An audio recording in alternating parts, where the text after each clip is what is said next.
మణిపూర్ అంటే గుర్తొచ్చేది అందమైన ప్రకృతి, గొప్ప సంస్కృతి కలిగిన రాష్ట్రం. కానీ ఇదంతా ఒకప్పటి మాట అని చెప్పుకోవాల్సి వస్తుంది. ఎందుకంటే మణిపూర్లో ఇప్పుడు ఎటు చూసినా హింస, అల్లర్లు మాత్రమే కనిపిస్తున్నాయి. వేల మంది ఇల్లులు కోల్పోయారు, వందల మంది ప్రాణాలు కూడా కోల్పోయారు. అసలు ఈ సంక్షోభానికి కారణం ఏంటి? దీనికి మణిపూర్ చరిత్రకి ఏమైనా సంబంధం ఉందా? ఈ సమస్యకి పరిష్కారం ఉందా? ఇవన్నీ ఈ వీడియోలో మాట్లాడుకుందాం. ఈరోజు మణిపూర్లో జరుగుతున్న సంఘటనలను అర్థం చేసుకోవాలంటే మనం ముందుగా మణిపూర్ చరిత్రను తెలుసుకోవాలి.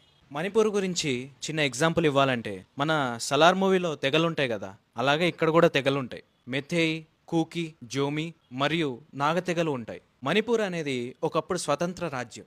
మెథేయి తెగ రాజులు ఈ ప్రాంతాన్ని శతాబ్దాలుగా పాలించారు.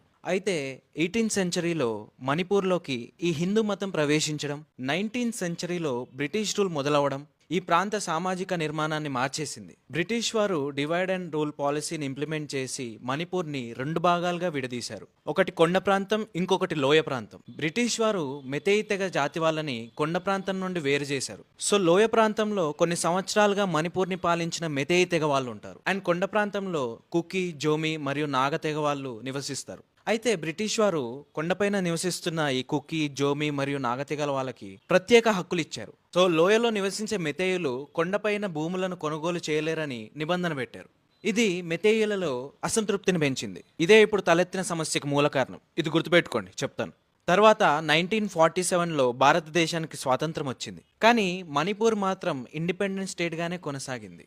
ఆ తర్వాత 1949లో భారత ప్రభుత్వ ఒత్తిడి కారణంగా మణిపూర్ భారత్లో విలీనమైంది. కానీ దీనివల్ల కొండపైన ఉన్న ప్రజలు, లోయలో ఉన్న ప్రజల్లో విభేదాలు తగ్గలేదు.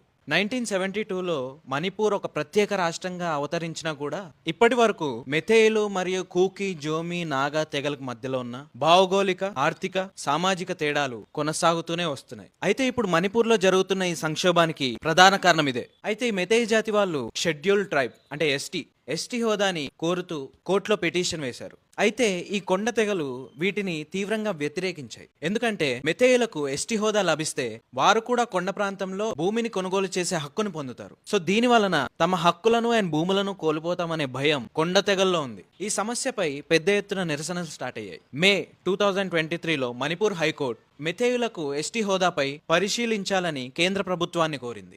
దీంతో అల్లర్లు బాగా మొదలయ్యాయి. కుకీలు, నాగాలు ఎస్టీ హోదాని వ్యతిరేకిస్తూ పెద్ద ఎత్తున ర్యాలీలు, ధర్నాలు కూడా స్టార్ట్ చేశారు. ఇది మణిపూర్లో తీవ్ర హింసకు దారితీసింది. అయితే ఈ సమస్యని మరింతగా పెంచింది మిలిటెంట్ గ్రూప్స్. మణిపూర్లో పలు మిలిటెంట్ గ్రూప్స్ ఉన్నాయి. కొన్ని మెథేయులకు మద్దతిస్తే మరికొన్ని కూకి తెగలకు మద్దతుగా ఉన్నాయి. ఈ అల్లర్ల వెనుక కొంతమంది రాజకీయ నాయకుల హస్తం కూడా ఉందని వార్తలు వినిపిస్తున్నాయి. అండ్ ఈ అల్లర్ల వల్ల మణిపూర్లో పరిస్థితి పూర్తిగా దిగజారిపోయింది. వేల మంది ఇల్లులు కోల్పోయారు, వ్యాపారాలు నాశనం అయ్యాయి, స్కూల్స్, హాస్పిటల్స్, శివార్లో ఉన్న ప్రాంతాలన్నీ ఈ హింసకు బలయ్యాయి. మణిపూర్ ప్రజలు ఇప్పుడు భయంతో జీవిస్తున్నారు. ఇప్పుడున్న ప్రశ్న ఇదే: ఈ సమస్యకు పరిష్కారం ఏంటి? కొందరేమో ప్రత్యేక పాలన కోరుకుంటున్నారు, ఇంకొందరేమో మిలిటెంట్ గ్రూప్స్ ని నిషేధించాలని కోరుకుంటున్నారు.